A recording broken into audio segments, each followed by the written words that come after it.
Welcome. So I got my cards tonight, like my own cards, not the ones that I have to show you. This is, and I think we in the Mosaic Ark have been studying patterns and images and finding ourselves being drawn more and more and more into the magic. So much so that we went on nearly Owen Lake last week. We realized, though, that we were nowhere near the level of understanding what that rave is about. So we thought this episode we'd continue with, well, I don't know if that's a really card that I want. We'll find out about what those swords are tonight. Welcome to the Mosaic Ark.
Hey, I've got a deck.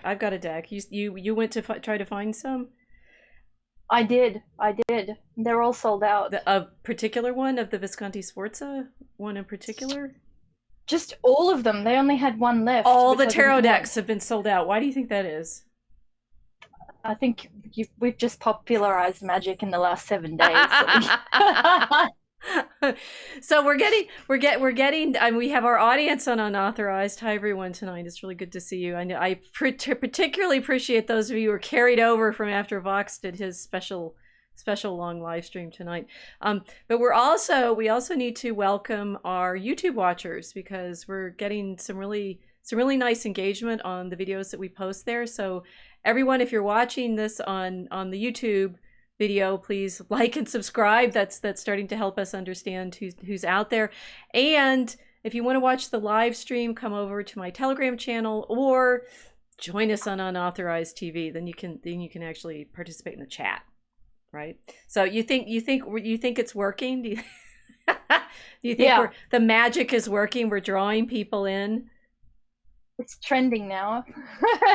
we got some. It was just odd, like an entire shelf that should have been covered in them, and it was empty. Then I asked the owner of the store, "Do you have any?" And he said, "We've just completely sold out of all of them." That is very interesting. And particularly, I mean, we talked all the time. We talked a lot last time about how they're playing cards. They're like just playing cards, and yet people are. You think they're buying them to play tarot? Oh yeah. No, definitely. I mean the games, right? I actually have a book of games. We should, one day learn how to play like bridge with tarot. These are kind of hard. I mean, I don't know how you would. They're hard to hold because they're so big, and these are true size to the original cards. But we know that they're almost the size of iPads. Or, I mean, I think they're the same size as our magic phones. I mean, if I look in here, I've got the Telegram open, and I can replicate myself off myself in my own stream. So we're streaming into, which is the magic device, the judgment, the resurrection of the dead, the angels blowing the trumps. We want to rave. We want to come back to life. Is that perhaps that's it? Yes.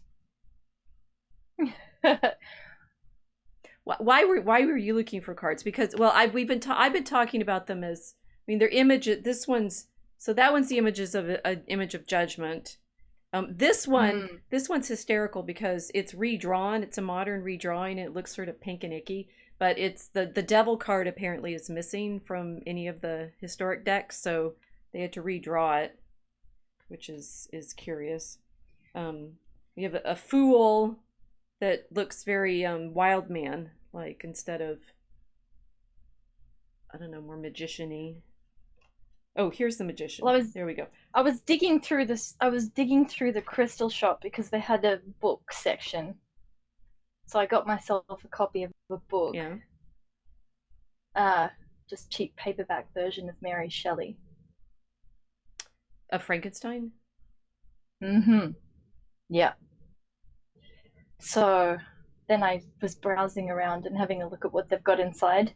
Especially interesting after our last stream to kind of look at all of these objects, thinking about what they're being used for and how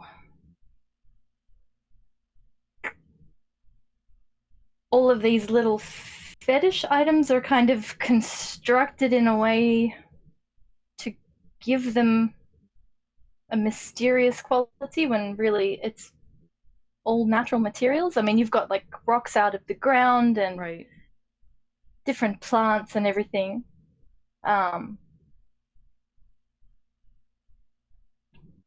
Nothing nefarious, but it's the placement of everything that kind of gives it that particular energy or that. Well, indeed, yes, they're the appearance. They're pretty rocks. I mean, actually, it's interesting. I have a few hanging out around me. I just dropped my cards. Right, here's one. Although I play with this. That looks like a piece of Toblerone. It's. What is that? Don't remember what it is. Okay. But I have this in my hand, and I was starting to wonder. Well, people wonder whether I'm weaving some kind of spell, because of course I got it probably at a Renaissance fair. I think so. I think they sell them as hair ornaments there, but they also work as these kind of endless mandalas. And I find if I could be smoking, right? Yeah. I smoked all through grad school, some of college, most of grad school, to whatever it takes to get that inspiration. I mean, tobacco is supposed to be kind of mystical, but it's just a herb that you could smoke. And this, I need something to be doing with my hands, because otherwise I mean, I always just have to have something that I'm going on with my hands. So how much of this is a magical thing, and how much of it is we're physical and we need to focus somehow into the physical world? Fidgeting with things to remind yourself that you're here while you're in the space of intellect. Yes, I had thought of that I need something when I'm reading or writing, because this concentration that it takes to surf the internet, stare into the light. I persuaded both of you. So I have a light ring on mine, and got you to have a light ring, which has shown up in some of the previous videos. And we are this projecting ourselves into the light and transporting ourselves through whatever kind of energy waves our being is traveling along. And then I absolutely have to have something that anchors me down into the physical world. So is this all magic, or is it just fidgety stuff, or fidgeting? And how does this translate into what happens? We ended with Burning Man last time, and I think there's a lot more to say there, that we need to go back to. What were we tapping into when we were thinking about what the people are doing at those music festivals, what they're doing I mean, you need to go to the desert to be in that physical space. It's not enough just to listen to the music that you might hear on your headphones, or you need to somehow be in and I think it matters that it's out. I spend a lot of time going out to the desert and for real, right? It's like I grew up in Texas. Lived in New Mexico. You go into the mountains a lot. You go into the desert. What happens when you go into the desert and on vision quests and and things like that. And so the people that are there, they're out there in Burning Man. What are they looking for? That's a very good question. I mean, this kind of rave scene started in Goa in India. Oh yeah, I didn't know that. Tell me more about the rave scene. So, would you perhaps know something? Okay, come on. I'll give my. So I was in college in the early '80s, and we spent a lot of time in the early '80s listening to music from the late '60s. I've read Electric Kool-Aid Acid Test. Come on, and I was certainly. I mean, I end up as a medievalist. I think not coincidentally because. It drew me in with some kind of mysticism that is there. But let's be fair. I listened to a lot of Pink Floyd. And oh no, I mean this is on the blog, right? Back in 2010 when Roger Waters started the world tour of The Wall, I was there at the opening. Maybe not sure it was the. Well, no, wait. It may have been actually the very opening performance of that, certainly in Chicago, because one of my friends' brother was in it. Robbie Wyckoff, who sang the "Comfortably Numb" on the I don't know if anybody saw the Wall production, right? But it toured. It stayed on tour for like the whole decade, right? The Wall is on tour for the decade of the teens, and Robbie was there, and I was just like, he sang it like it sounded to me as it was in my records when I was in college listening to it, beautifully, absolutely beautifully. And then we got to meet him afterwards, so I have pictures with Wyckoff, and I didn't like it being in the concert in the United Center, with the sort of everybody stood up and they just stood up there. We were stuck in our seats, right? It was like there was that, yes. When I went to hear the Grateful Dead, you're gonna have to top this, right? Trump this. We're learning this. Things about you now. I was in graduate school. I was in college in Houston, and I went to a David Bowie concert at the Summit. There was he passed a globe around or something, right? I went to a Go-Go's concert, which you can laugh at. They were great. I still love the Go-Go's. I managed to hear Jethro Tull in concert once, although I was sad about that because they weren't as good in concert as I felt like they were on their records. And we went to hear the Grateful Dead. This is actually topical to what happened in the last year with the concert at Astroworld. I think we went to Six Flags. We were in Houston. Which one is it? The Grateful Dead came, and with that concert, we got to just sit on the grass and listen to them, which was actually nicer. So I can see myself going to Burning Man. Maybe not now, but I could certainly see myself. Well, actually, so you showed me once a picture of a woman. I want to wear this, right? She's got. I had clothes a little bit like that when I was in college, right? Spangly, rainbowy things. Do you have it up? Yeah, she's up. She's got her bikini on. She's got her chakra necklace. She's got her little short shorts, which I probably once, maybe for a couple of years of my life, ever could have managed to wear. Right after I started fencing and got really skinny. She's got her shades, and she looks like a rainbow bird. She's beautiful. I would wear that if I had the figure for it, for sure. Kind of cross between an Olympic athlete and a shaman and a kind of Woodstock hippie. Yes, and I can actually say, I have America Greatness cred on this now because there was a nice essay talking about the sort of harmony between the hippies and the conservatives. Yeah, I remember that article. For local culture, and I finally found I found my home. I get it, right? I've been a hippie all the time, and now whatever I am now, it's been the same quest. Yes. So now tell us about what you did down south. Your raving world. Do you rave? Do you rave like we do in the South? No, we kind of I'll give you the short version of it. So Australia's rave scene exploded. It was huge down here because we have the link to Great Britain, and so we imported a lot of that British bass music scene down under, and then kind of reworked it and did our own thing. But the outdoor festival culture became massive as well. So it was kind of a two styles: warehouse parties and then these massive outdoor gatherings like Burning Man.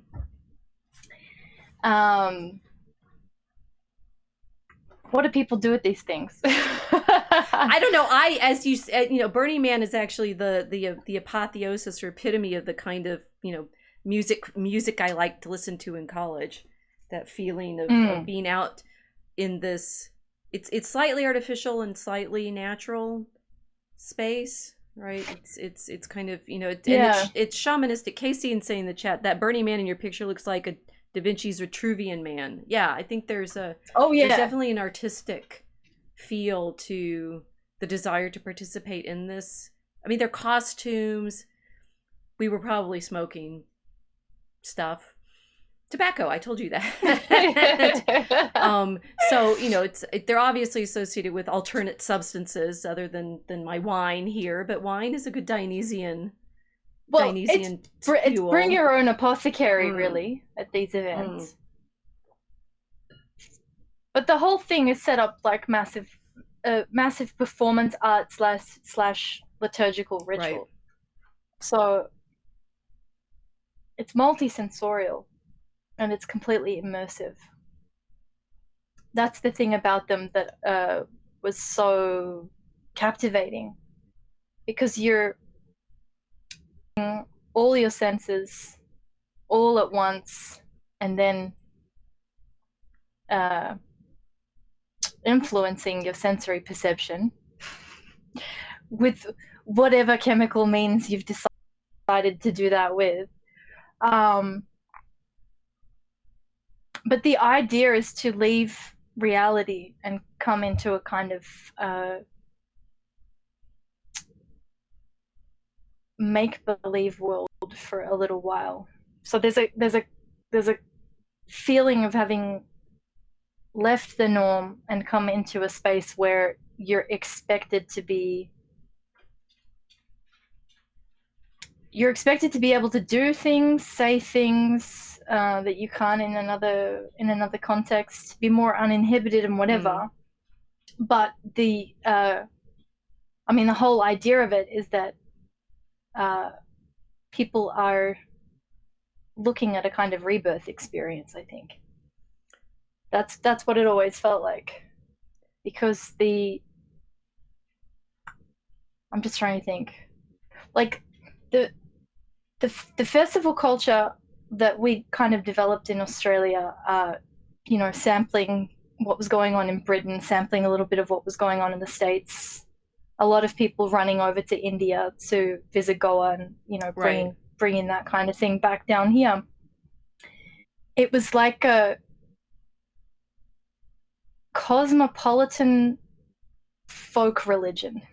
So you get a little bit of this and a little bit of that, and then pull it all together into a space where, as you said, it's kind of half natural, but it is very artificial, because everything there is man-made. The art installations are man-made. The music is mechanical.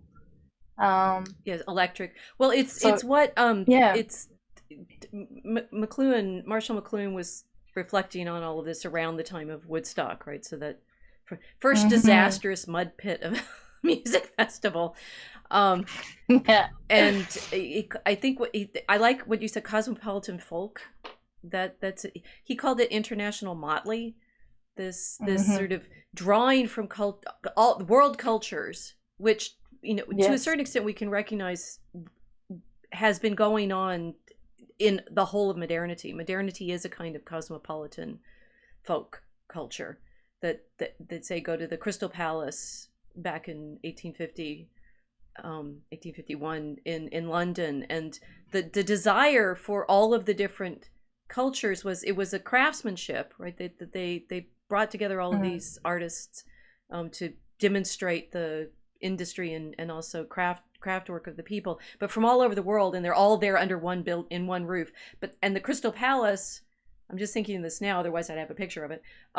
The Crystal Palace was built over the trees, so it was iron glass, and then enclosing these trees, so that the performance space, and they did musical things. They had poetry.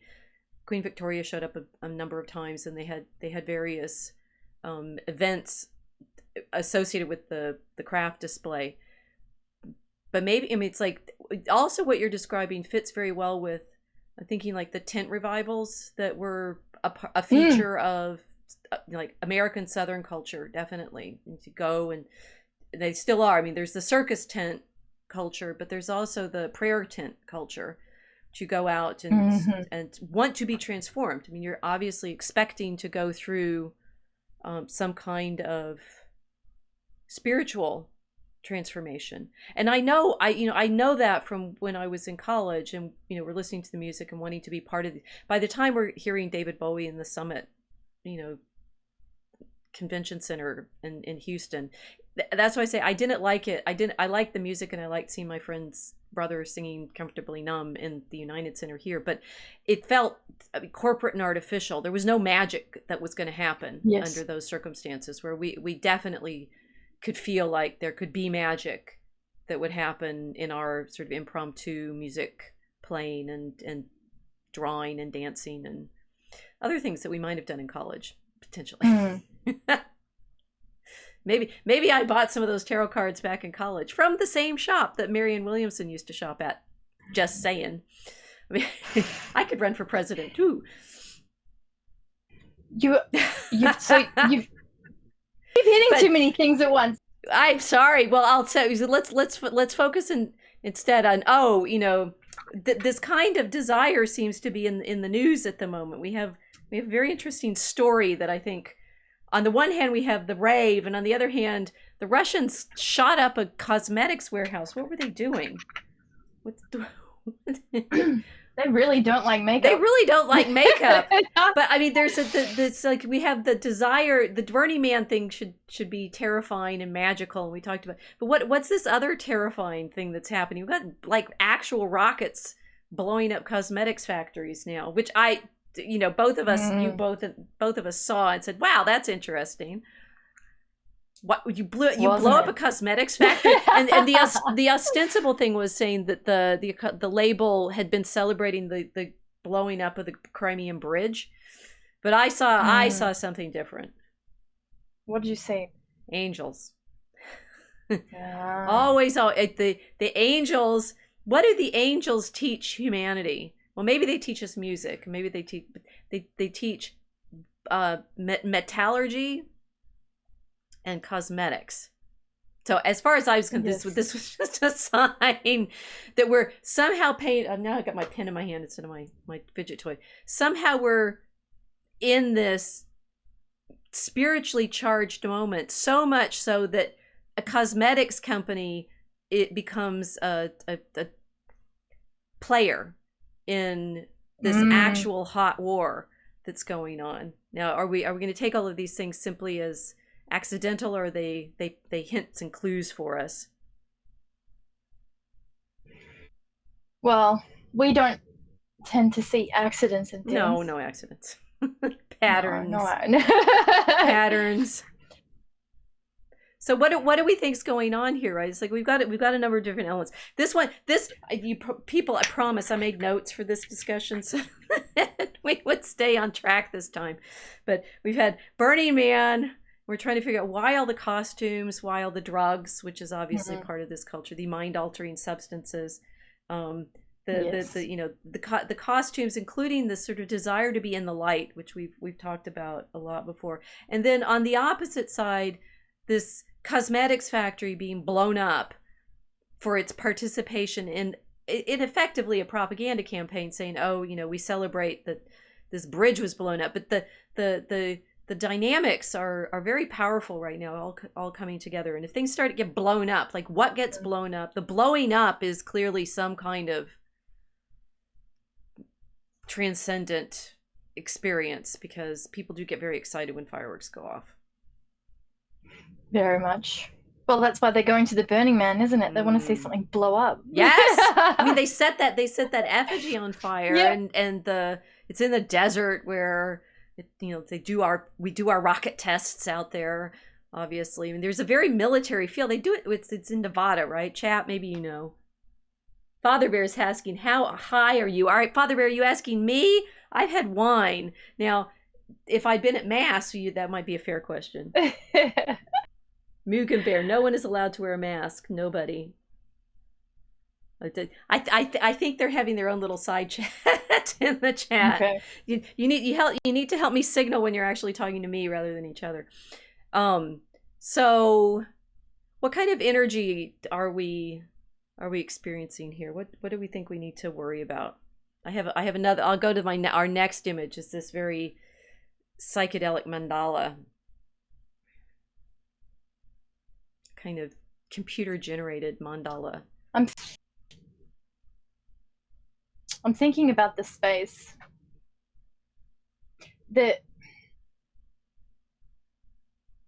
parties have a focal point. Everybody faces in the same direction. Everybody's facing the DJ. Those turntables are an altar. Yes. Because it's the focal point of the entire field of people, or warehouse, or wherever you are.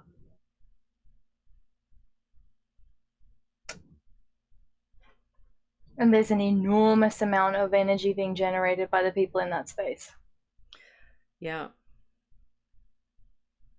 Because this is kind of a situation where dancing for 9 hours without a break is normal.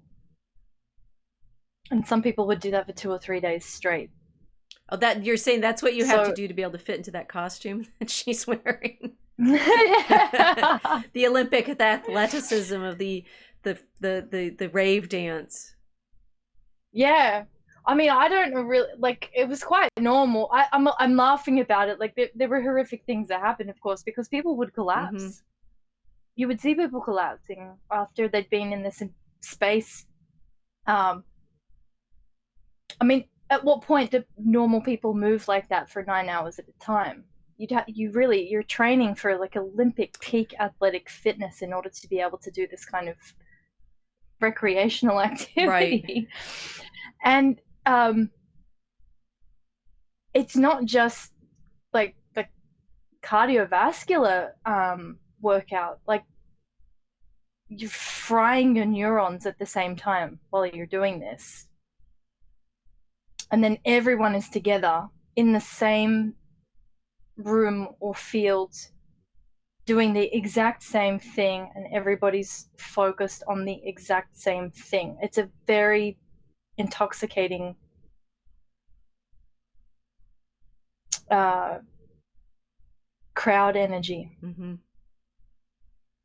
And a kind of self-induced formation almost.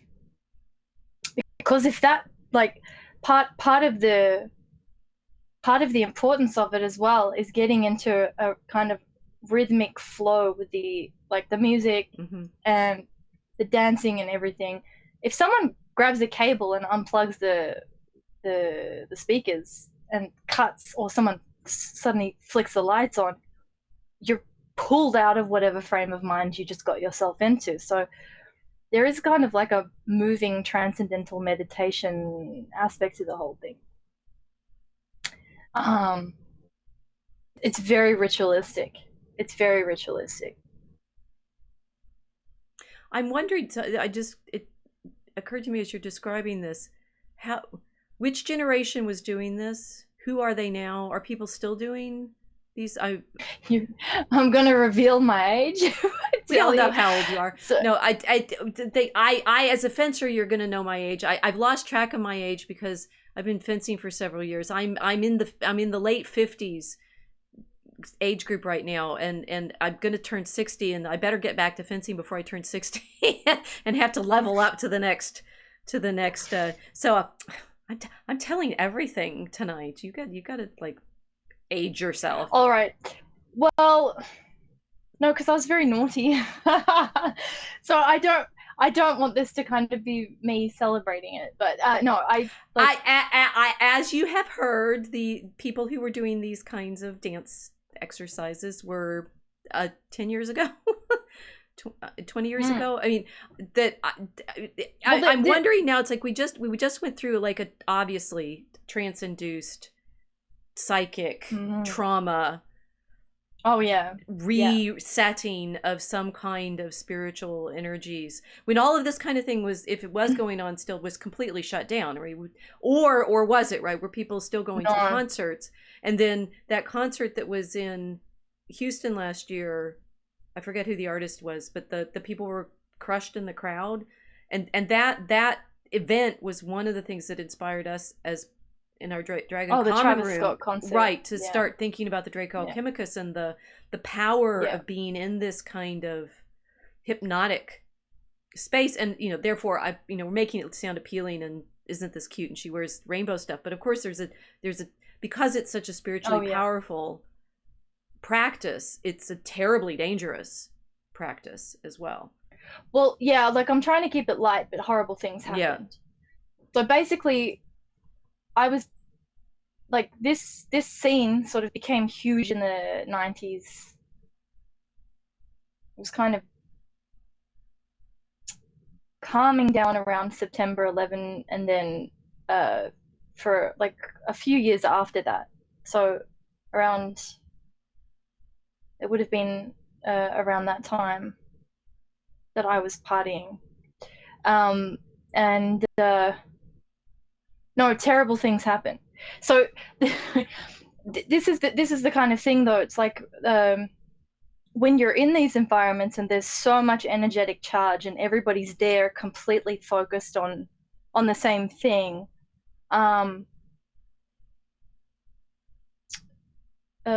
There's no room for rationality.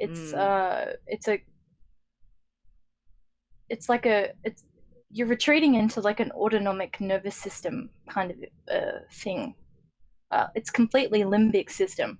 There's no critical thought. It's all emotional. It's all neurotransmitters. It's like it's anti-logos. It's the anti-logos liturgy. Yeah.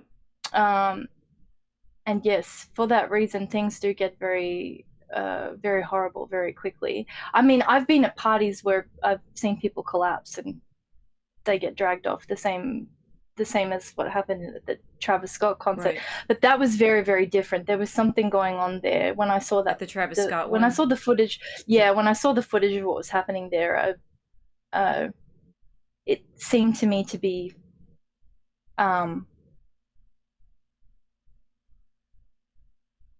a ritual that was not even disguised as a festival. Very different to the kinds of parties that we were used to back in the bass music era. Mm-hmm. Because in our time, people were all out for peace, love, unity, and respect. They were like the fluffy neon raver the kind kids. Of hippie, the second, third generation love. But that's, I mean, to say that's where, I mean, I think, the rainbow stuff got so appealing that people were very much entranced with the idea of, I think, we just got a email from the university, from our provost, saying, the university should be this place where everyone feels they belong.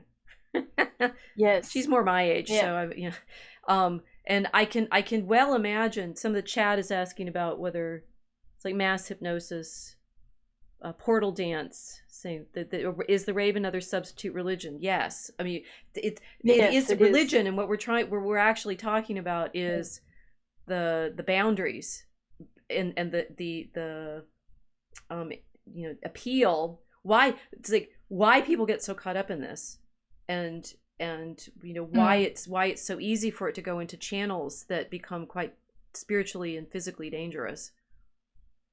But it's like, was this the back architecture psychically for people going into, the last 2 years when everyone was like, we need to be one, right? Somehow the clapping together and the we've seen things like the Olympic Festival performances for the NHS back in London in 2012, and or the CERN, that weird CERN Gotthard tunnel performance where we're dancing our way into this mystical space. But the raves and these music festivals are, you are yourself being brought up into that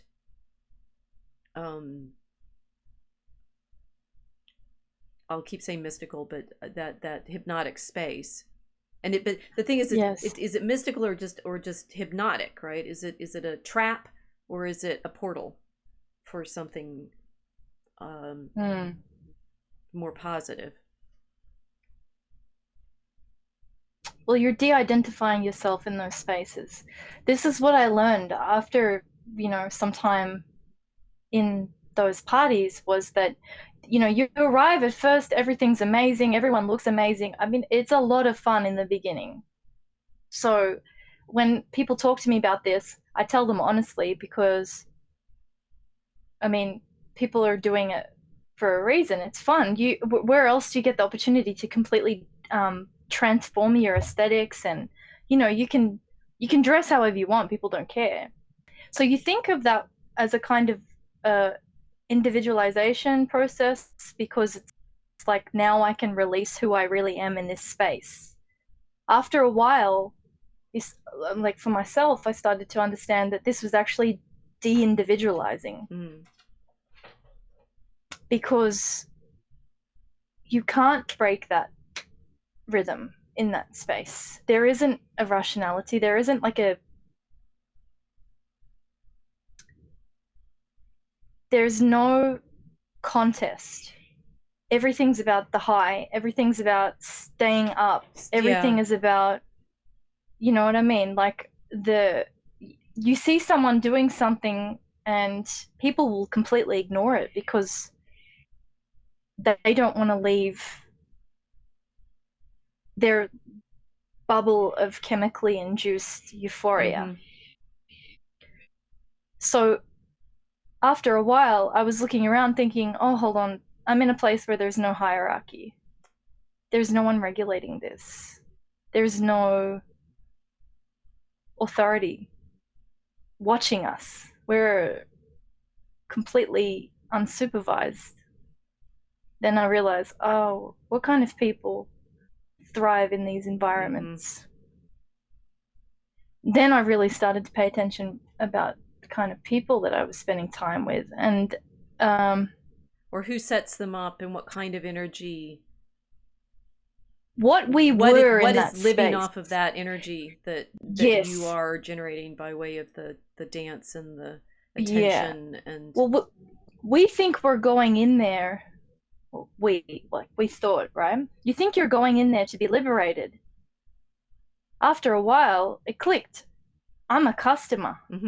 I'm having my desire for true individuality milked out of me. Because, I mean, I'm a bit weird, right? But I'm weird, and I'm weird even in those spaces. So I'd say things to people, and they'd kind of freeze up, because it'd be like, oh,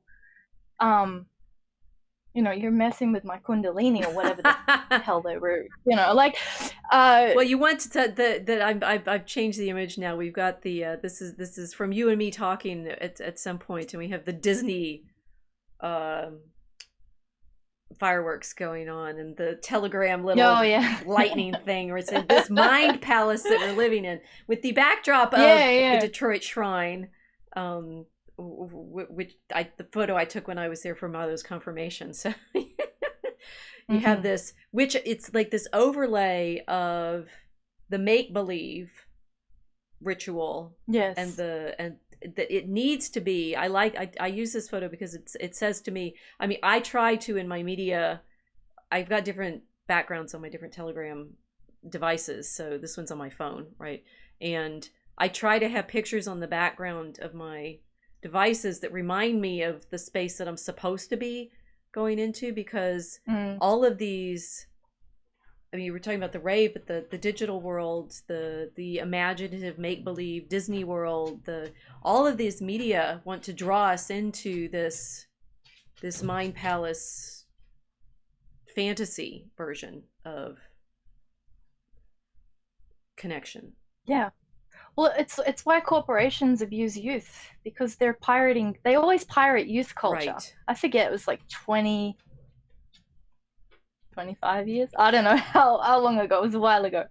I caught a documentary. It was called The Merchants of Cool. That name always stuck with me. Yeah. Because that's exactly what they do. They're merchants of cool. So they these massive corporations will run around stealing youth cultures that grow up organically as a kind of reflection of the desire for folk identity that pops up all over the world. And then they repackage it and it gets pumped out in corporate form. So what started as something that we thought was very organic, raver kids and the whole aesthetic behind it. I mean, we had entire cottage industries which revolved around these parties. People ran businesses. They worked full time on fashion design. I mean, that's how huge it was. Like record stores, clothing, hair. I mean, like it was huge. Everything was done specifically just to cater to these parties. It became, the liturgy that creates the economy.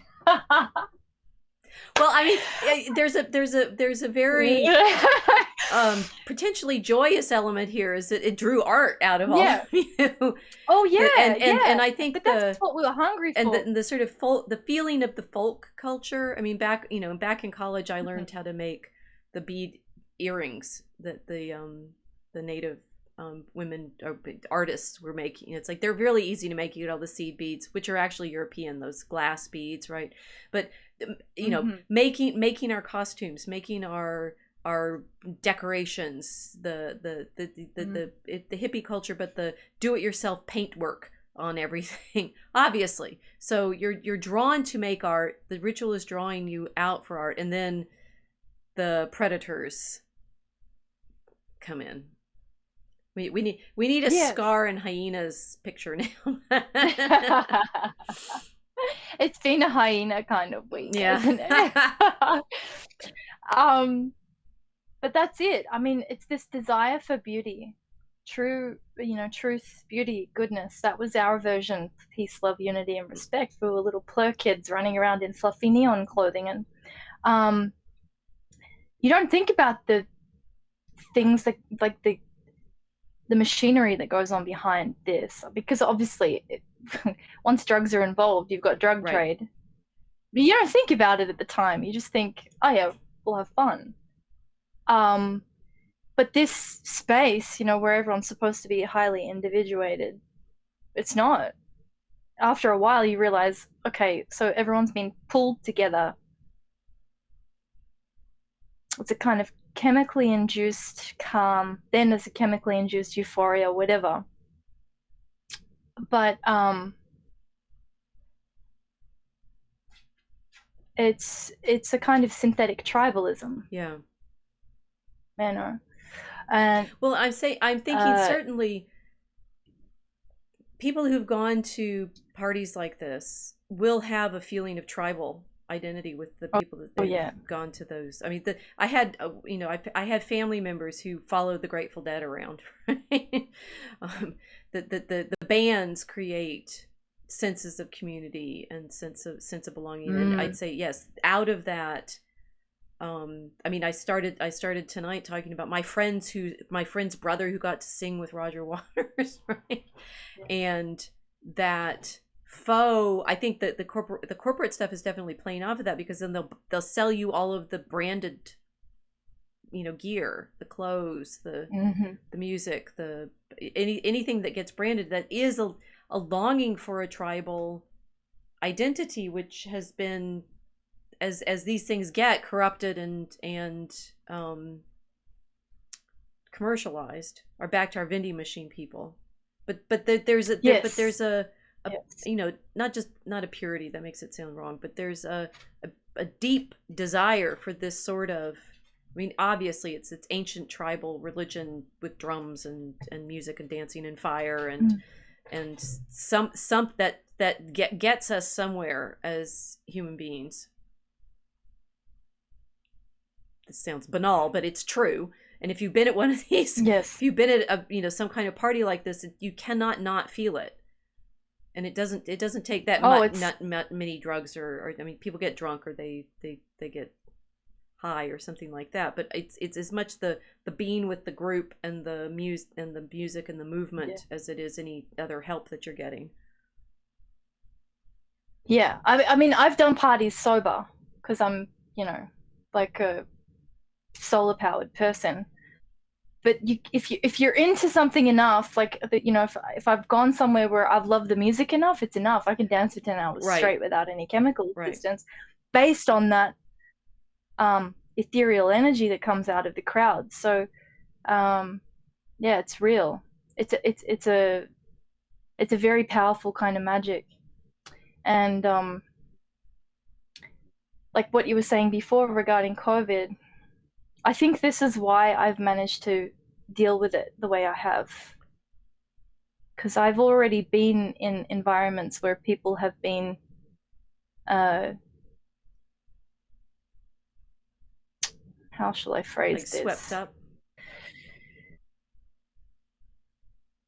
Raptured into irrationality. Yeah. So when everyone was around me, running and freaking out and screaming in some cases, I mean, I haven't talked about it much, but Australians became quite aggressive in the last 2 years. Sometimes I would see people's pupils dilating open and shut. They looked like they were the kind of people that I was hanging out in warehouses with. Yeah. They looked high. The neurotrans. They were high. From the fear. Yeah. Wow. It was fear. They were high on fear, and had kind of reached a psychosis. I mean, people always talked about mass formation psychosis, but it was real. The pupils dilating in and out, the kind of fidgety, tweaky, nervous, hyper responsive snappiness that everyone was manifesting. I mean, I could put them in neon clothing and put some bass music on, and it's like, okay, we're right back in 2001. Like, no difference. But just like it was back then, people overlook horror when they're in these frames of mind. Yeah. So, kind of leads us to who would want to put us in these frames of mind, I guess. Indeed. Who or what? So the chat the chat is encouraging. Reprobus says, I knew she was a hippie. I sure hope you did. Who else goes to Ren fairs in costume? I mean, come on.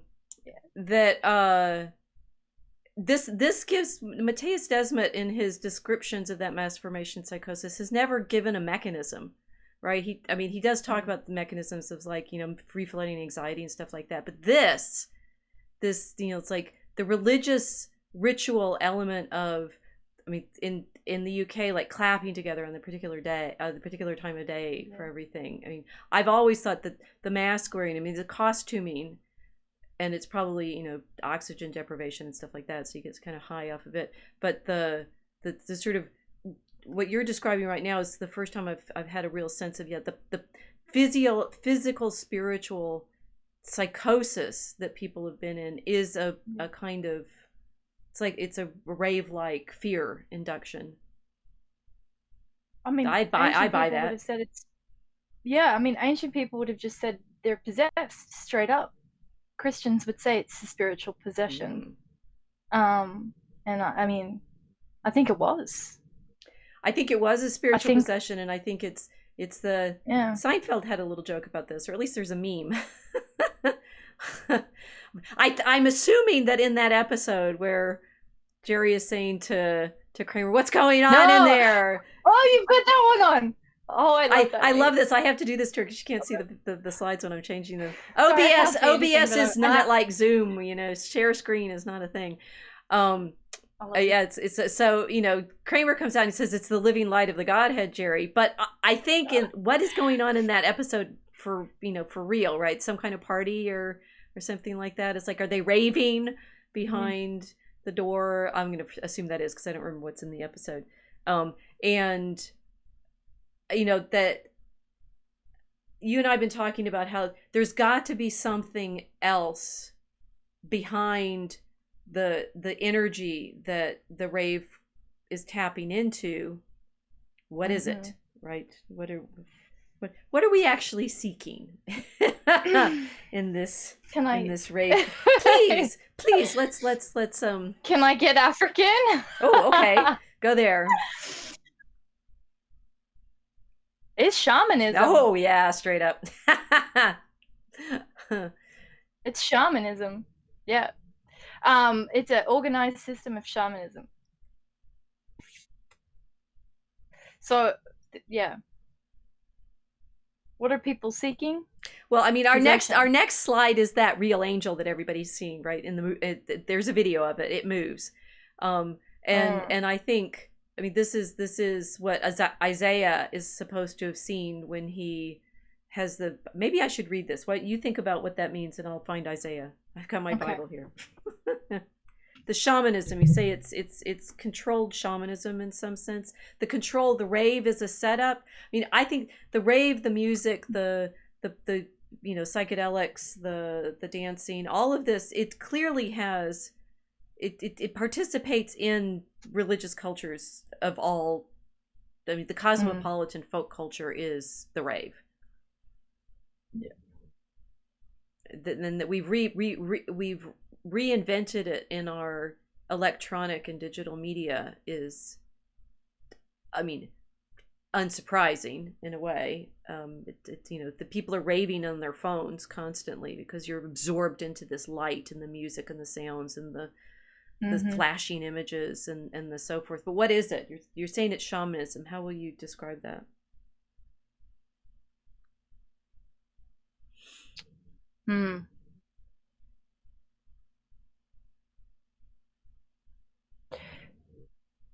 So there are all of these instances in the Old Testament where the Israelites are getting into this, you know, quote unquote Phoenician behavior.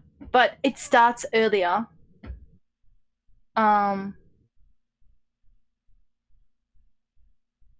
The golden calf is probably the best example of this, right?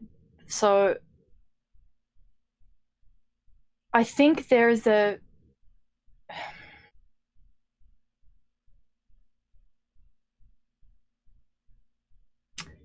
kind of fundamental urge in mankind that's existed since the fall to be plugged into this kind of constant knowledge harvesting or whatever. But when I left Australia and I went overseas, as you do people when you're in Australia, you leave and go overseas. Yeah. Yeah, well, yeah, I know. I always forget we're an island. Well, no, but I mean, you've mentioned this before. It's like you get a passport. What is it to be an Australian? You get a driver's license, you get a passport, you leave. Oh, right? yeah. So, okay, so. Oh yeah, you have to leave. So you are a true Australian because at some point you left. Yeah. Yeah. I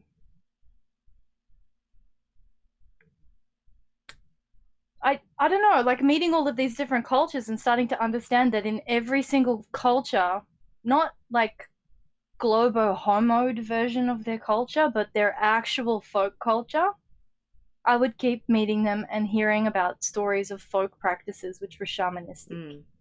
And then looking at what they were doing and seeing the parallel in rave days. It just kept repeating itself over and over and over and over again.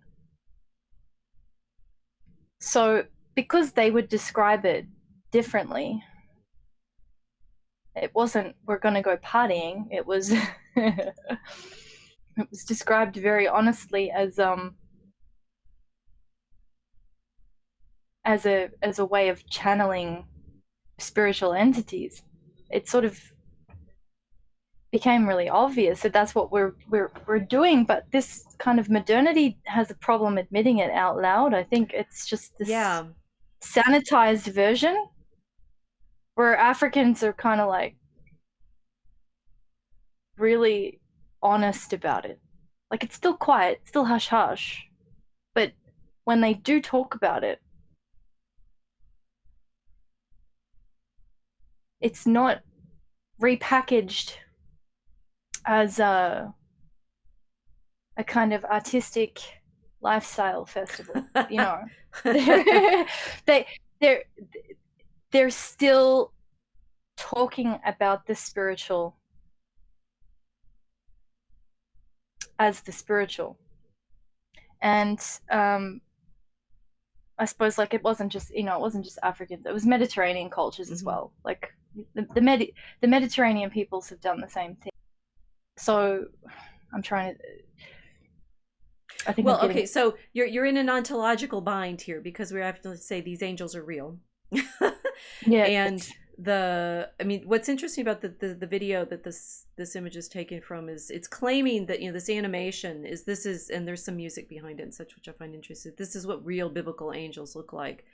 The challenge, as I've demonstrated on some of my other videos, is saying, what do we mean by real biblical angels? Well, it fits with what Isaiah says he sees when he sees the Lord sitting on his throne. This is in chapter 6.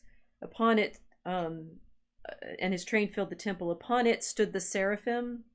The one had 6 wings, and the other had 6 wings, and with 2 they covered his face, with 2 they covered his feet, and with 2 they flew, and they cried to one another and said, Holy, holy, holy, the Lord God of hosts, all the earth is full of his glory. And one of the he talks about having the unclean lips, and one of the seraphim flies down and touches his lips with a burning coal, and that gives him the ability to prophesy. And these are like, at the point of this video showing you this is what real biblical angels are like, because there's some really weird visionary experiences in the Bible. I mean, never mind the Old Testament, read Revelation, right? And you're in this world where could be psychedelic induced, could be could be, let's say I have my next image I have is the image of Dante's description of the great wheels of angels, the celestial hierarchies, and their swirling, their stable motion, moving stability, as it shows up in Pseudo-Dionysius's celestial hierarchies. This whirling fire of attention to God. It's like, okay, well, when Dante's describing, he says, you know, I got to be a poet to be able to describe these things, and, you know, claiming as a poet to have access to this kind of visionary something. I mean, we end up, it's like, is it, you know, the quote, is it simply, you know, psychedelic and dance induced mass psychosis that humanity participates in, or are we, you know, drawn to, as you were talking about, it's like we've fallen from what we were supposed to be in paradise, which was in, you know, in the presence of God, and therefore presumably in the presence of the angels, which are always in the presence of God. It's like, what kind of reality are we talking about? And modernity doesn't want to address this. You're saying, and I say, I mean, from a, you know, practical perspective, is my hippie my hippie heritage. Yeah, Father Bear now confessing to being plugged into my youth. That we're all there. They'll all of come out of the closet after this fun. You know what we're talking about. Is it real? What is it we're drawn to? How do we, you know, find ourselves in virtue in these relationships? I mean, is it the hellish fire or the celestial fire that we're wanting when we are participating in this burning ring Right. So you end up singing John. I'm looking at one now. So, yes, I know, and I've got my my light that gives me pretty pretty colors and such on my face. The burning ring of fire. Is it hell or heaven? Yeah. This is Johnny Cash song about yes, that. that's I was thinking about that when I reading about the seraphim as a burning ring of fire, and I wait. Yeah. I think there's a parody version of that somewhere in the unauthorized world at the moment. Well, like we talked about this last week, it's a kind of it's the question on who gets to design the ritual that we're involved with when we're talking to God. Mm-hmm. Do we get to construct it ourselves? Or is it something that's given to us? These kinds of shamanistic environments are not, I mean, they're not crafted or engineered with Christ in mind. It's all about you, you know? It's like, it's all about me. It's kind of one of the most narcissistic forms of spirituality that's possible, I think. Because you're not going to meet anybody in the sense that you're not going to talk to a deity. You're just going to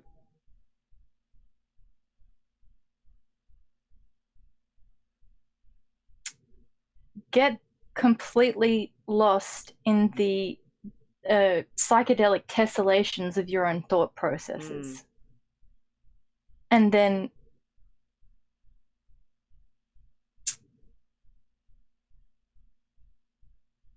refer to those as a kind of revelation. But I mean, like, I'm just contrasting the difference between a Christian liturgy and this kind of rave.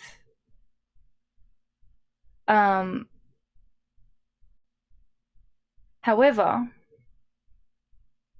we kind of were seeing entities. I'm just thinking now, the artists themselves become the focus of that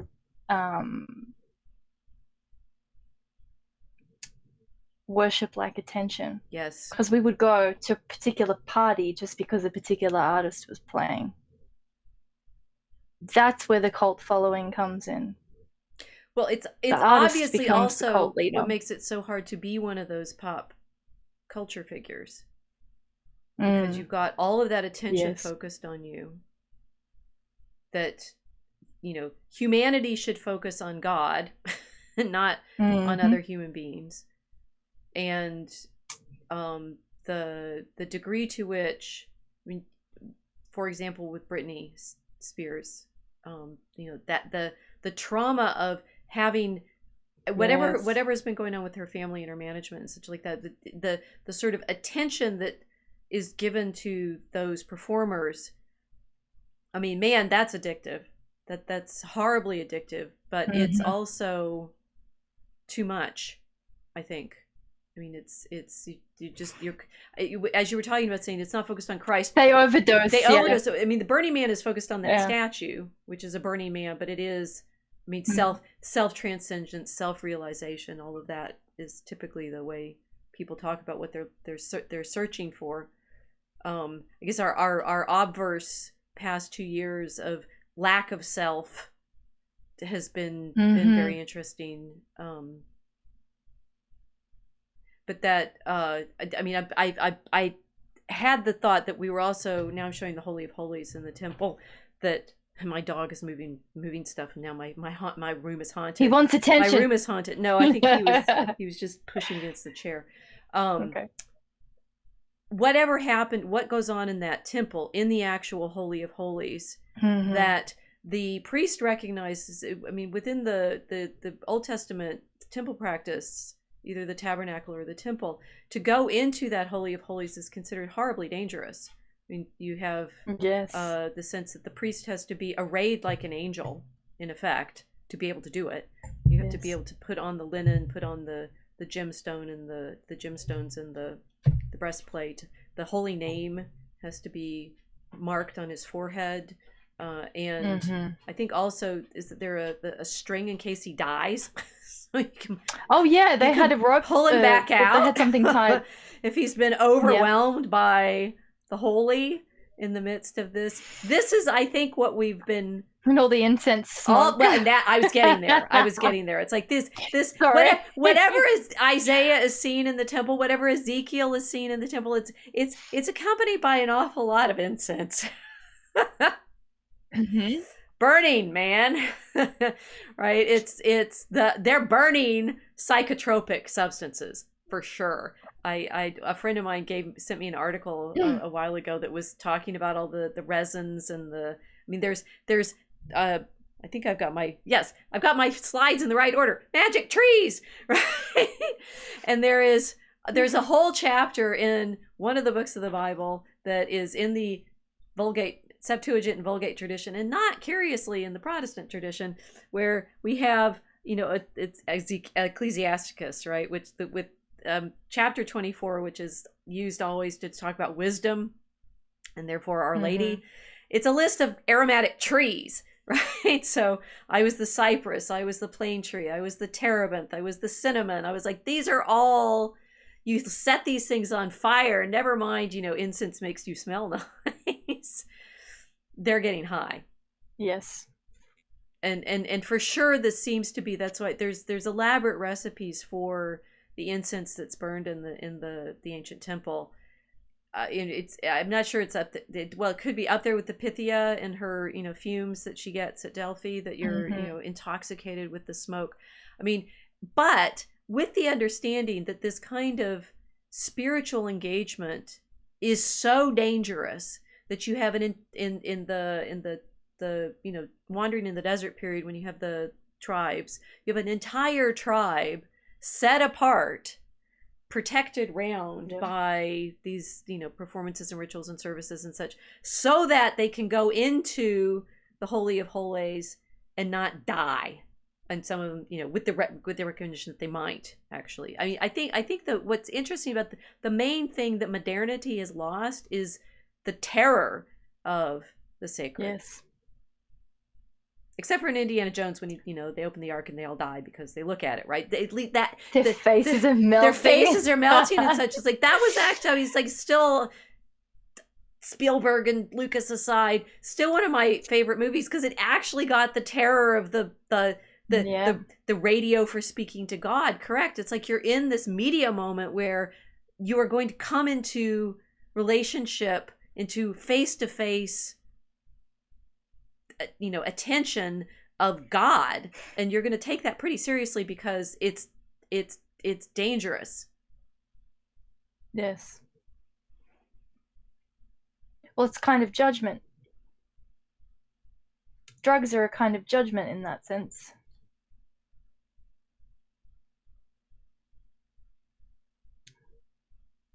Because the priest had to go in personally purified, but he's carrying the sins of Israel with him. Right. And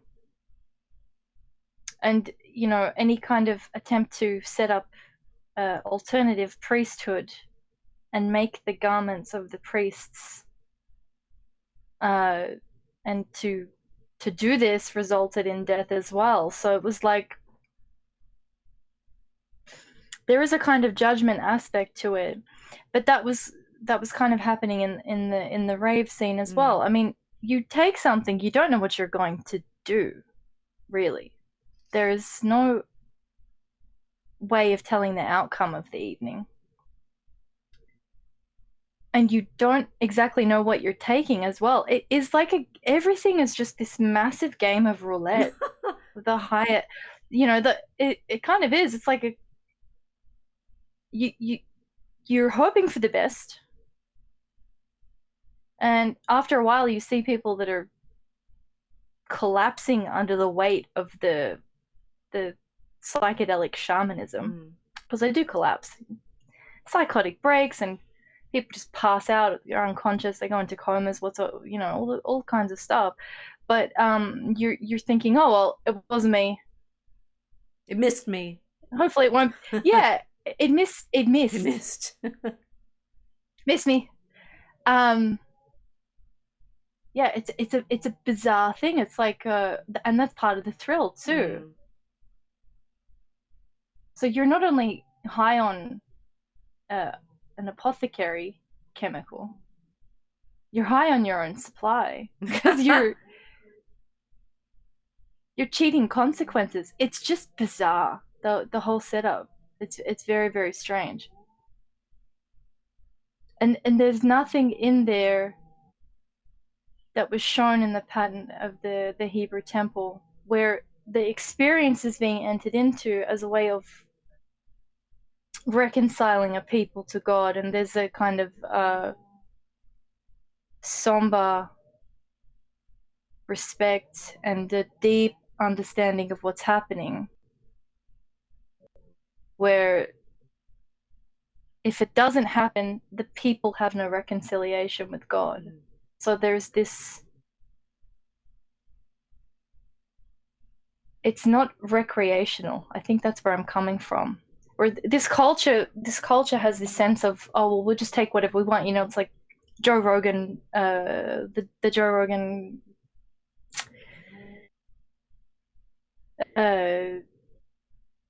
energy now is like anyone can smoke weed, anyone can do DMT, like everyone should take mushrooms. It doesn't matter. It's like these are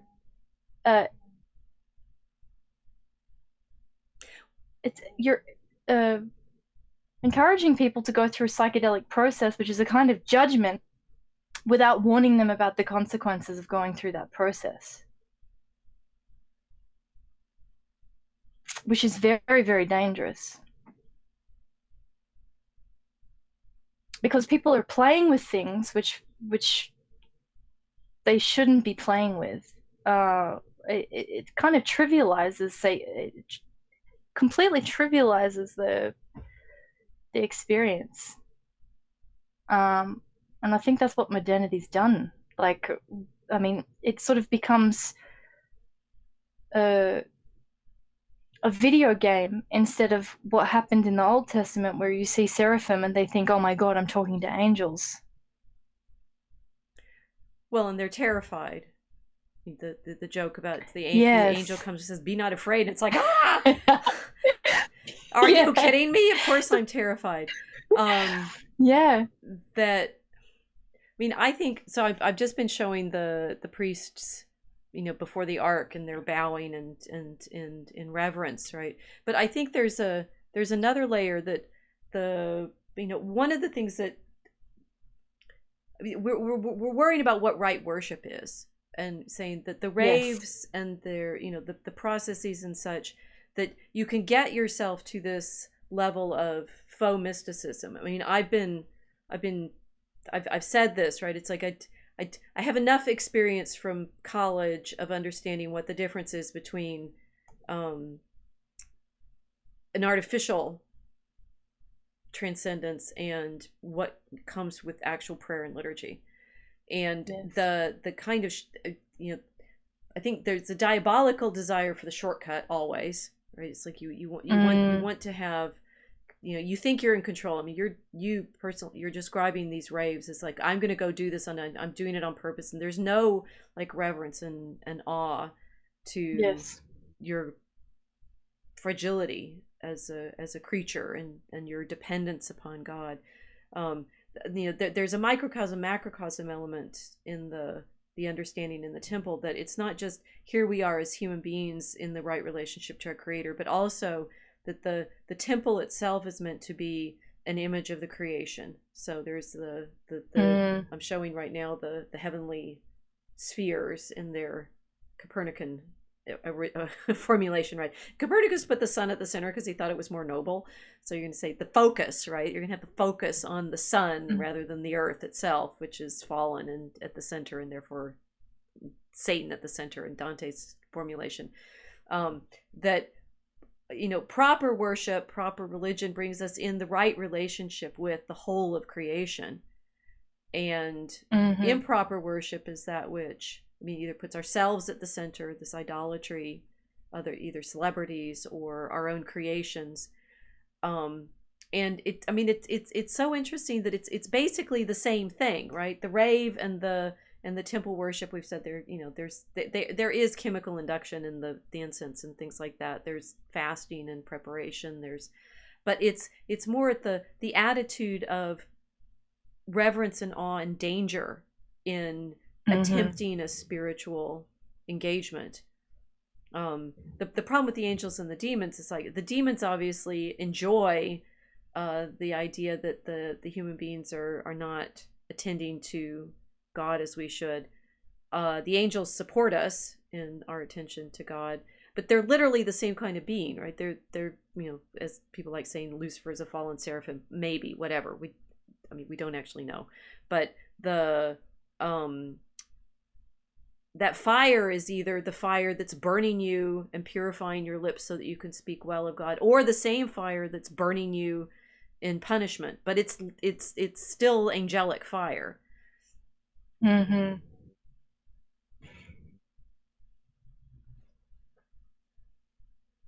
it is. It is. Being in the presence of God feels differently depending on if you love him or not, doesn't it? Yes.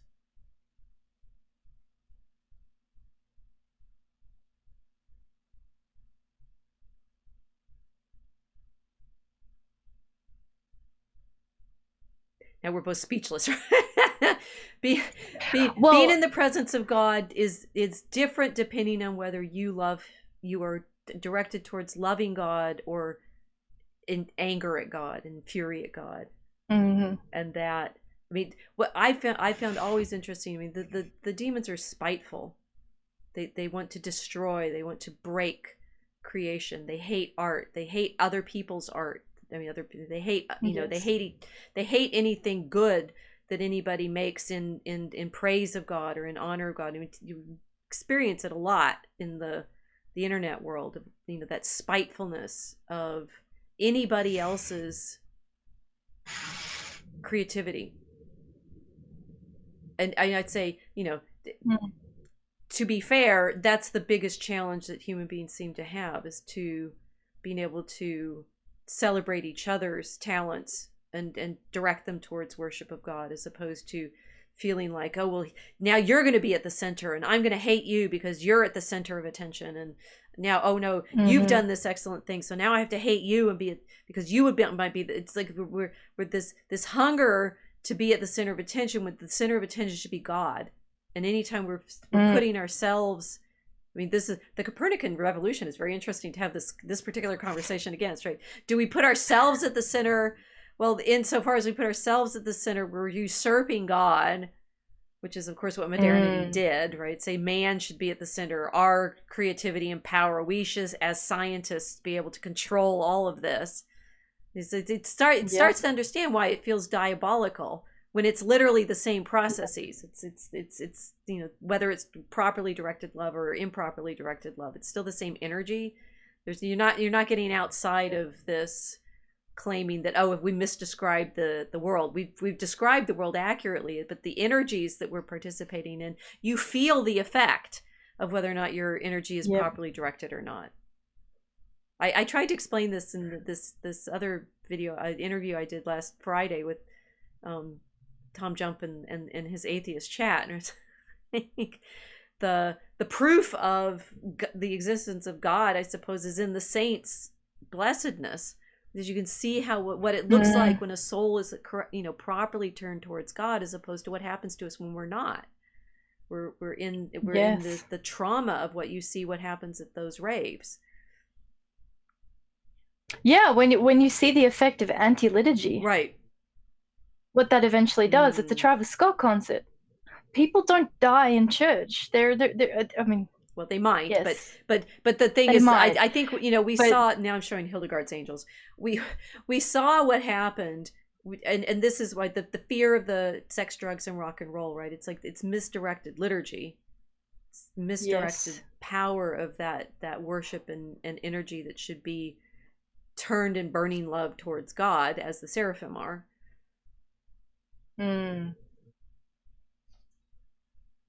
Yeah,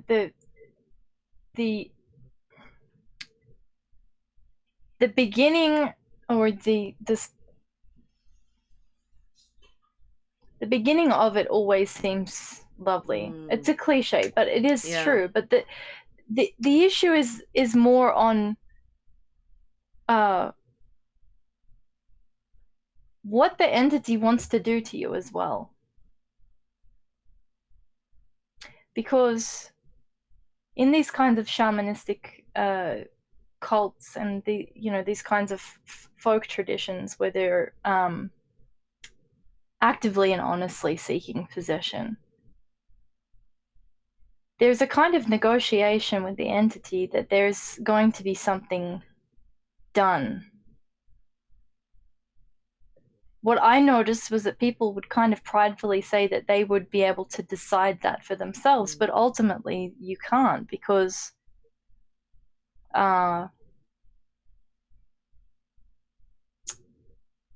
you're giving them access to your psychology, your neurology. You're becoming the chair for that thing to sit on, and therefore you take you're the seat. You're in the back seat. What I could see the difference between that kind of possession and what Christ wants to do with us is it's a restoration of the icon of man as made in the image of God. So in this sense, everyone can say, oh, it's quite degenerate to be going out and having these kinds of parties, and it's sex, drugs, rock and roll, blah, blah, blah, blah, blah. But I mean, I would always argue, what was so wrong with wanting to feel really happy? Right. Nothing. It's the deteriorating process that your icon is going to be corrupted in that experience eventually, because whatever is happening in that alchemical environment, it's corroding you. That's when I started to realize, like, I was around a lot of people that were seeking transcendence, and yet they were looking very sick. We all started out looking really hot, and then after a while it's like, oh God, like she doesn't look very good, or he doesn't look very good. It's like beauty starts to fade, and then you go, okay, then truth starts to deteriorate and goodness starts to go, and then what are you left with? Where there is no restoration. It's just this constant search for control over outcome, and having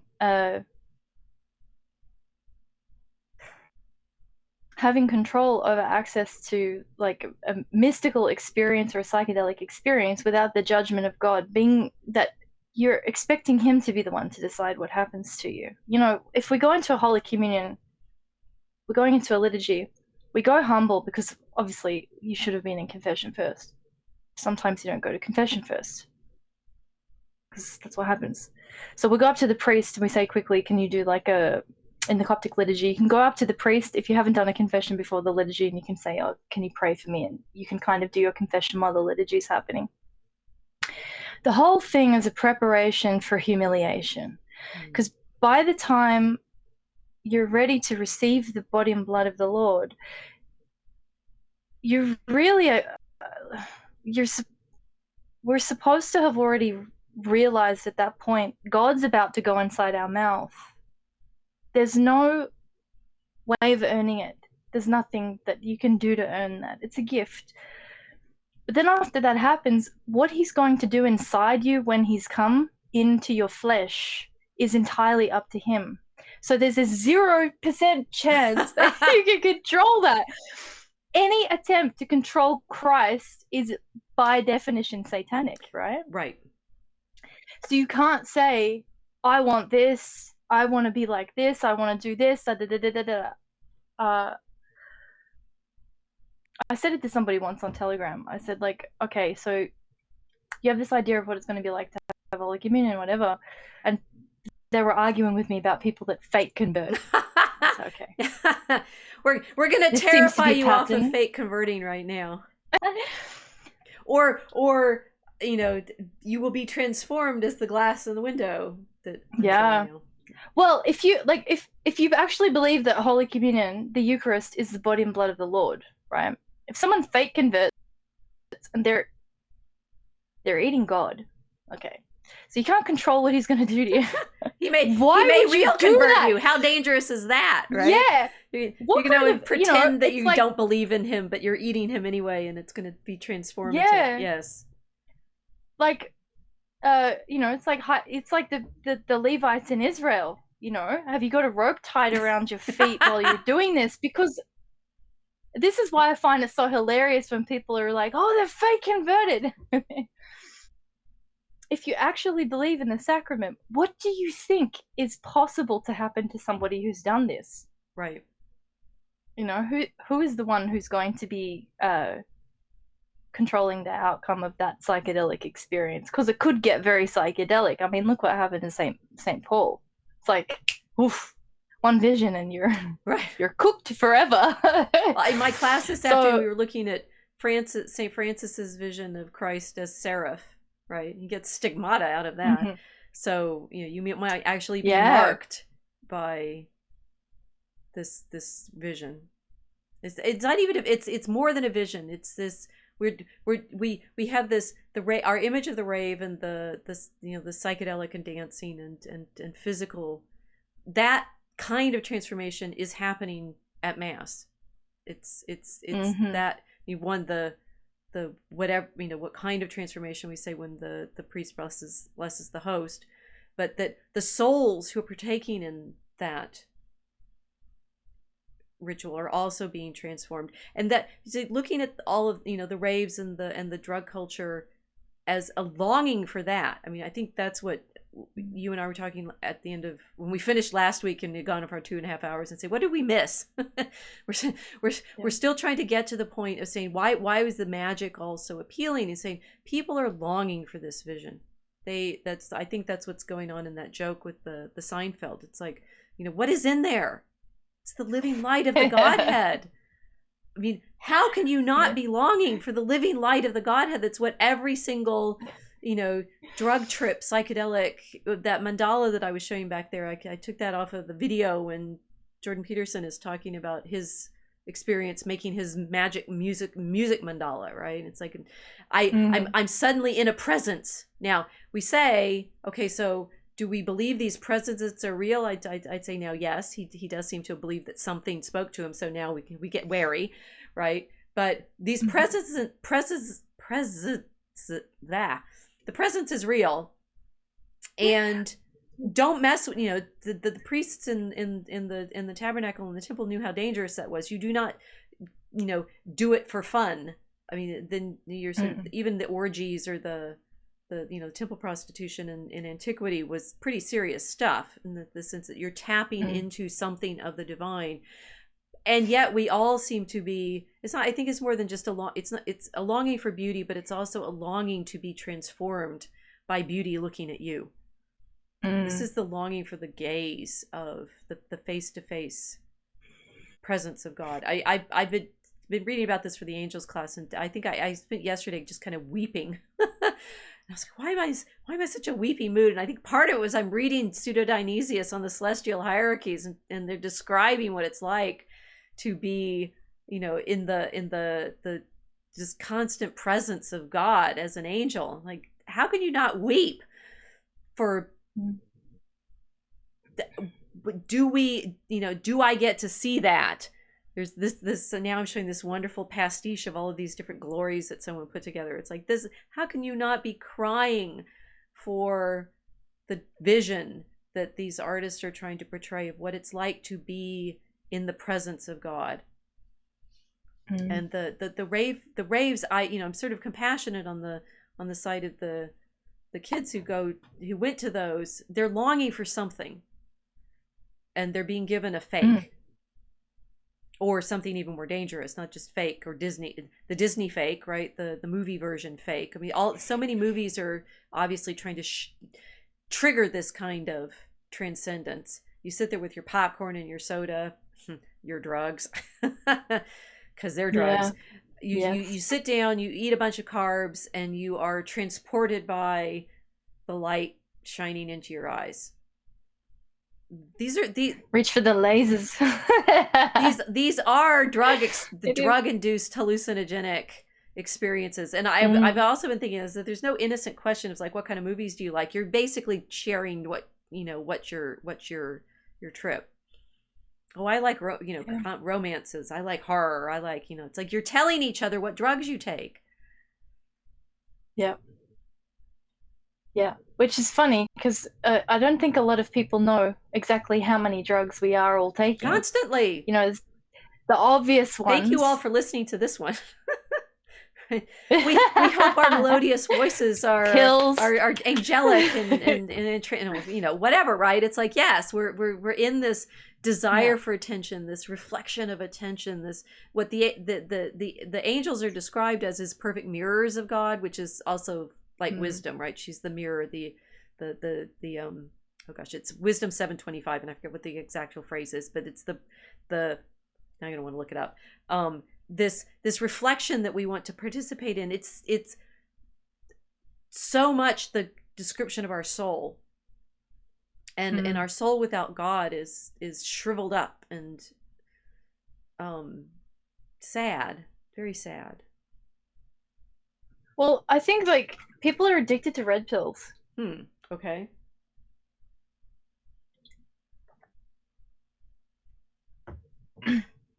It's like the terminology on the internet. It's like, oh, you're getting red pill, and people become addicted to them. That's another kind of drug. It's like, even in the language we're using, the terminology. Yet another pharmacopeia, the sorcery. I was going to call this episode Celestial Pharmacy. It's actually called Celestial Rave, which I do think is a better focus. But it's like that we're longing for the drugs of heaven to take us to heaven. Yeah.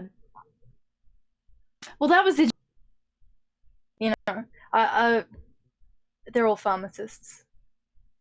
Egyptians love their alchemy. It's kind of the hilarious thing about Israel being taken out of Egypt, because Egypt was like a big pharmacy. But the word for chemistry comes from chemet, or that's one of the proposed Arabic explanations alchemy. of it. Alchemy, and then the Arabs got it from Kemet, which is Egypt, the black soil of Egypt. But they were the medicine men of the day. Like the high magic of Egypt was their pharmacology and their chemical knowledge. So isn't it interesting that the Hebrews were plunged into this for so long, and then God took them out of it? And it's kind of like that we're all addicts. We're all raging drug addicts. Oh, constant in some form or another. Say the Hebrews, the Old Testament religion does have a pharmacy associated with the incense and gold, frankincense, and myrrh. Come on. Yes. The Magi, the magicians, give to Christ as his birthday gifts.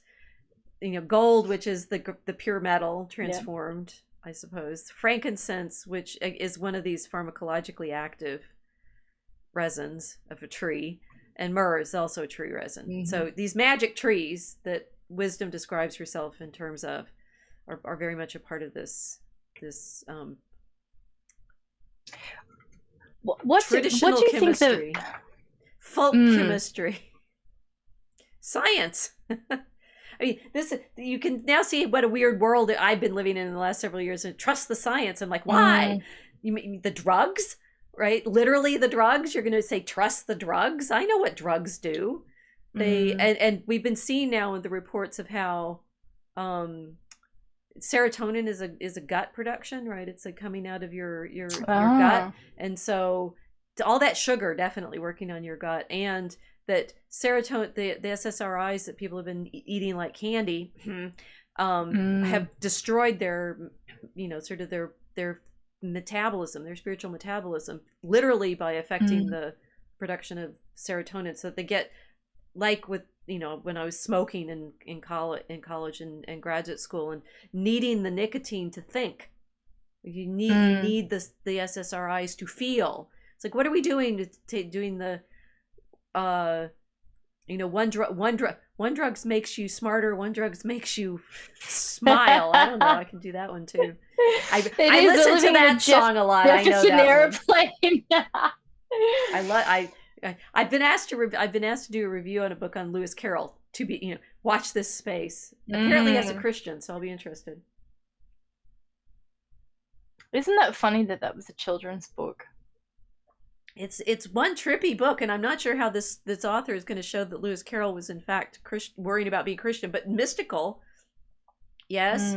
I mean, and Disney is straight up drug trips, one after another. I hope. I mean, have you watched Dumbo and what happens when they get drunk? Yes. Pink elephants dancing along, right? So Yep. we're all a bit, it's like we're all in this shamanistic desire, which, as Tolkien very appropriately says, and we keep, you know, circling around as the angels do of God, Yes. trying to figure out why he would say this to Christopher, maybe it was Michael, that, you know, in the liturgy is all the story and all the drama that he ever desired, right? It's the great romance in the Mass. When you're saying we are, by way of our Mosaic wanderings, trying to get you all to the point where we say what it is, why we need liturgy. Doing it gently. Please go to Mass. But but to get to the point of saying, what, you know, the medieval mystical tradition is trying to show you what happens on the altar all the time, and that it is here we now have, well, Christ as angel, right? That one of the things I've been talking about with my students is this angel tradition where Christ is the angel of great counsel. So insofar as we're trying to understand the divine, it's participating in this angelic dance somehow. The multiplicity and unity of what it is to be, you know, the I mean, hierarchy, interestingly enough, this is my fun fact etymology for the day. Hierarchy does not mean pyramid hierarchy. Right? That image is going to be all over the internet because of me making some mystical symbol. No, it's not. In fact, pyramid is the wrong image. It needs to be, hierarchy is literally sacred source. It's arca. The ark is the origin, the source. It's the hierarchy is it's a fountain. It's the fount of the sacred, which is like transforming my understanding of baptism all over again. But we're saying that the fountain, the source, that we have these pyramid images. I think someone's been messing with our sacred geometry. Ooh. All that Egyptian pyramid building, right? They're wrecking the energy sources. The actual hierarchy should be those whirling, swirling masses of angels. Here in this image, carrying Mary up to heaven. Now you see what it means to be, say, she's exalted above the angels. I mean, she's exalted into the presence of Christ. In the you know, Eastern and Western tradition, that somehow she is exalted into this heavenly reality, into the space that is represented in the temple by the Holy of Holies, is, you know, the ark carried into the temple, and there she is raptured by the angels. But to recognize that these angels are somehow showing you what it's like to be in the presence of God.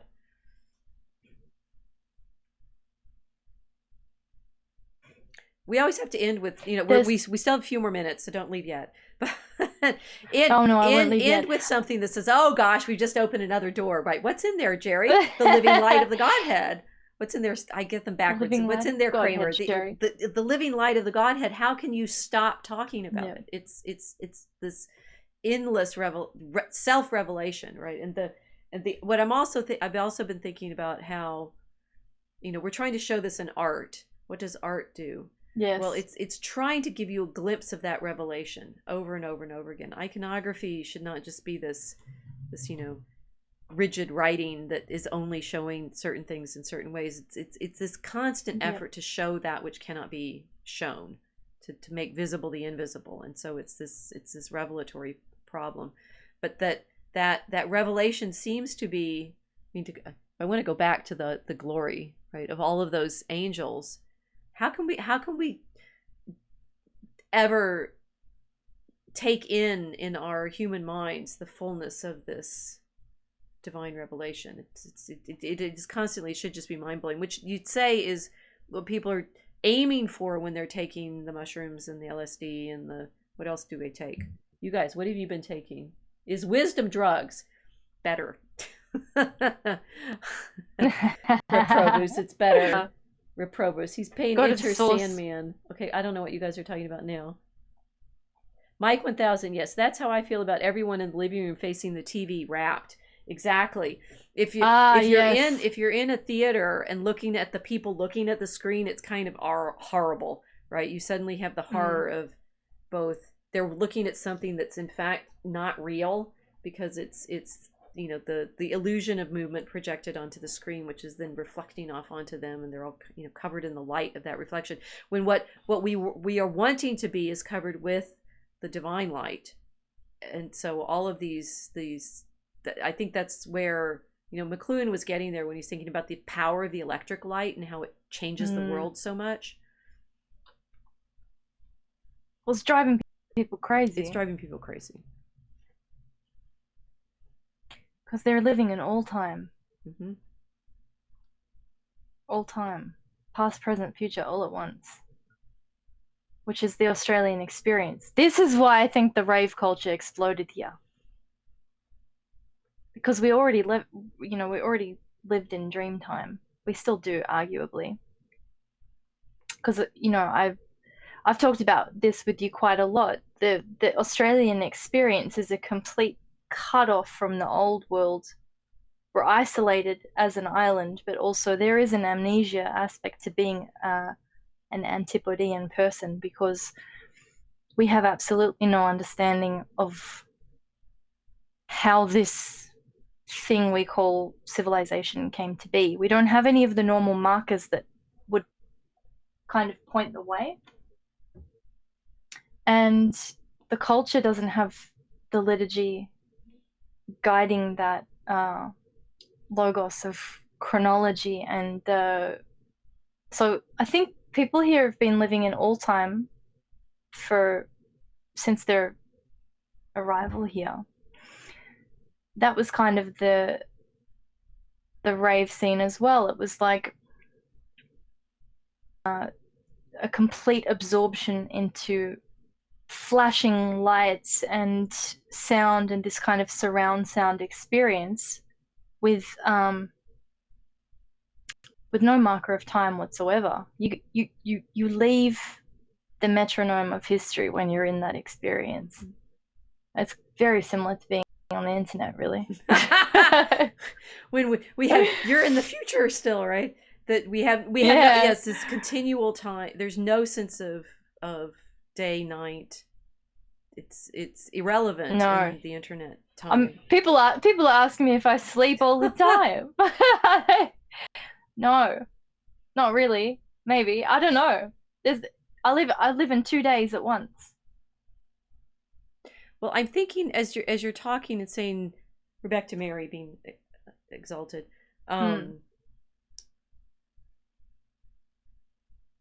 The liturgy is the only anchor for this experience, because without it, I mean, saying like all the churches got shut down and time got ruptured in the. I don't want to call it the COVID time. I want to call it something else, right? That it is this. Without the liturgy, we just go mad. So the mass formation psychosis is, I think, the madness of the rave, of the lack of the structure of the liturgy. That God, reaches down to us through the incarnation, through the crucifixion, through the resurrection, to give us an anchor. We've talked about that before, that the cross is actually this pin that holds everything down. I mean, the sort of why of all this is like, why should it be that way? It's like, wow, it just seems true, right?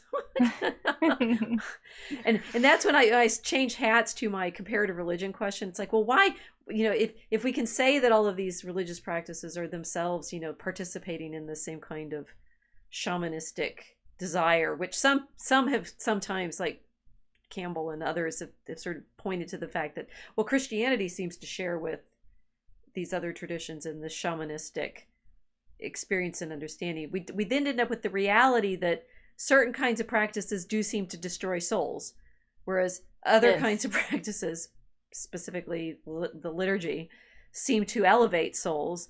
Maybe that's a clue.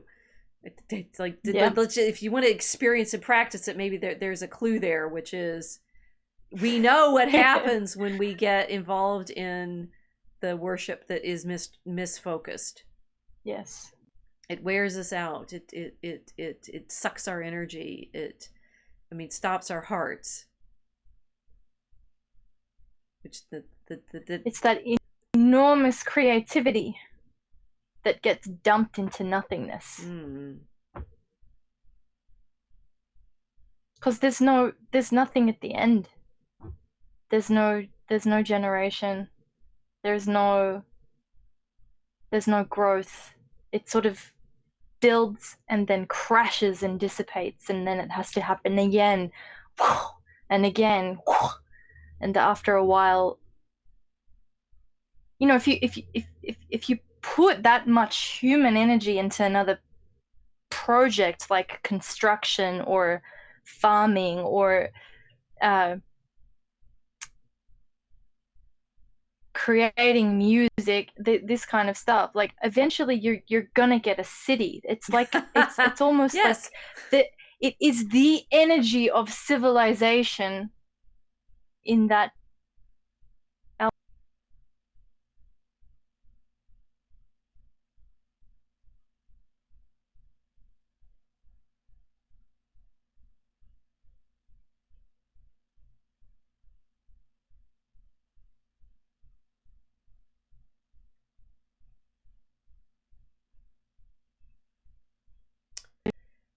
right.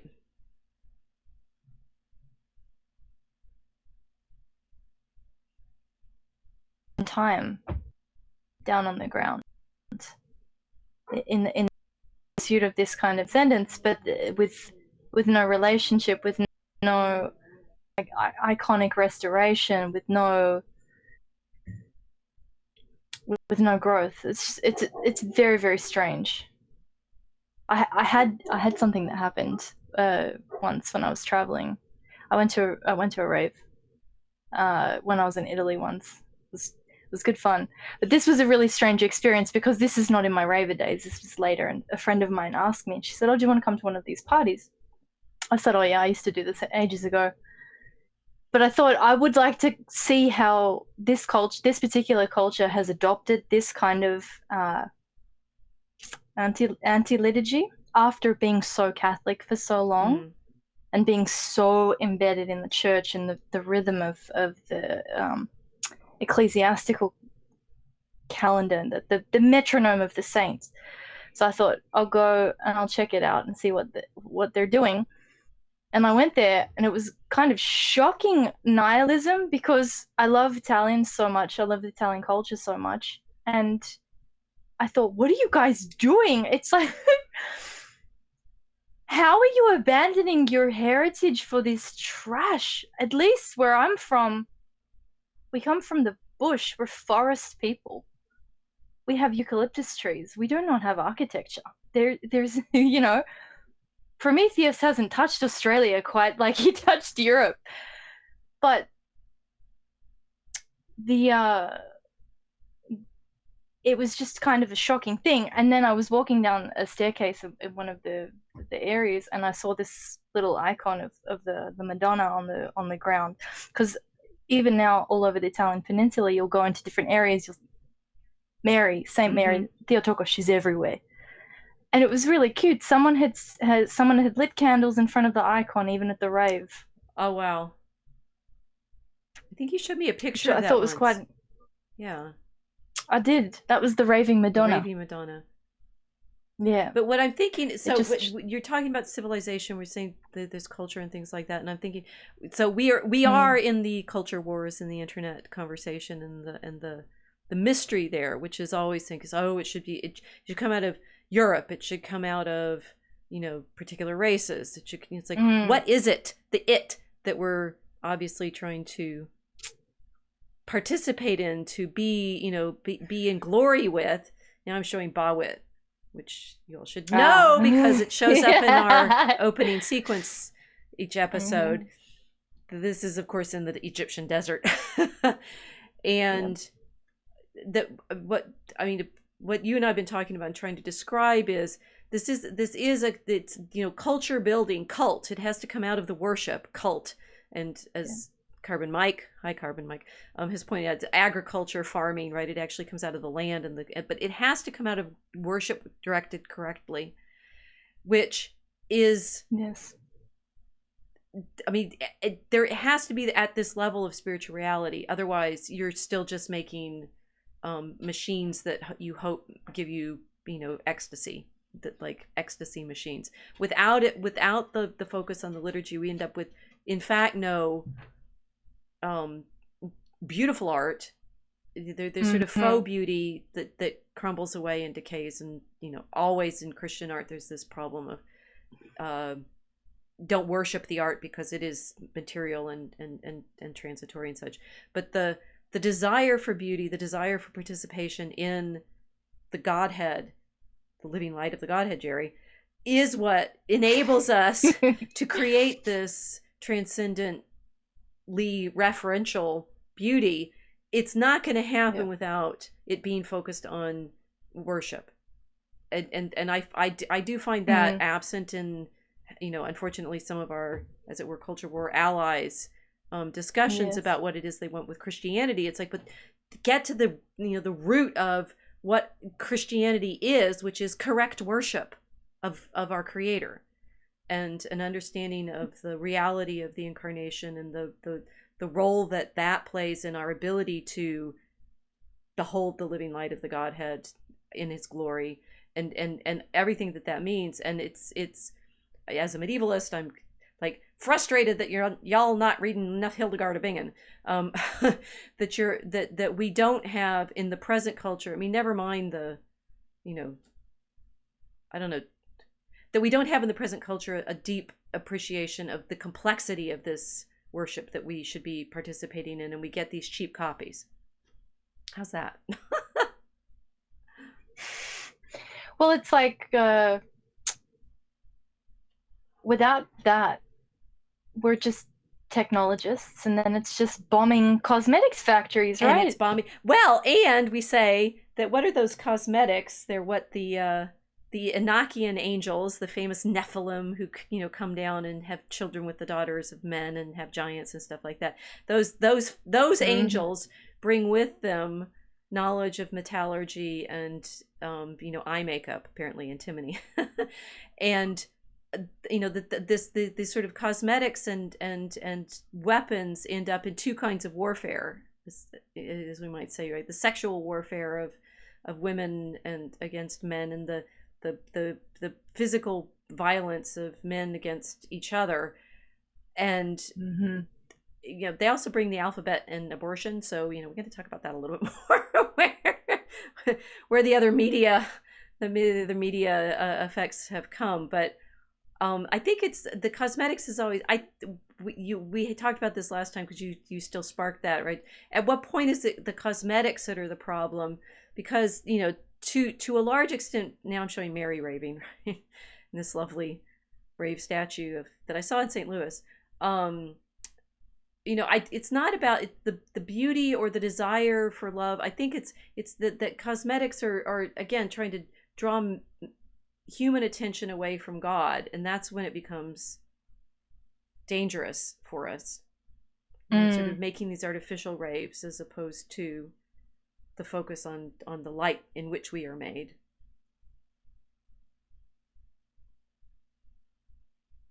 Yeah,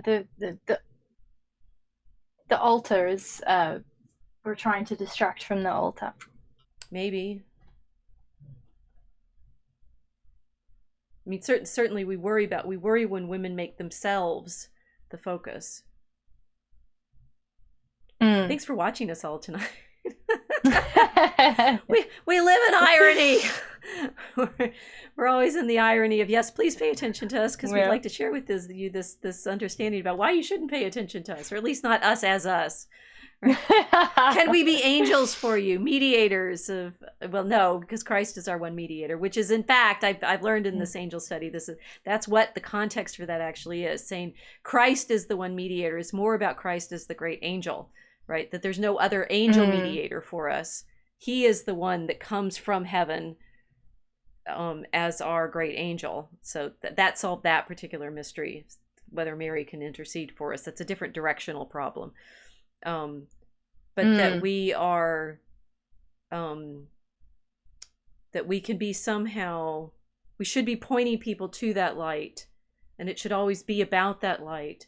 And as we've been watching Kanye in the last week or so, trying to point people to Christ, right? Yes. Point people to Christ. It's the, I like what he says about having an audience of one, right? It's like we should all be performing for God, yes, who loves us, because he wants us as his children to be dancing before him, not before the ones that would distract us from him.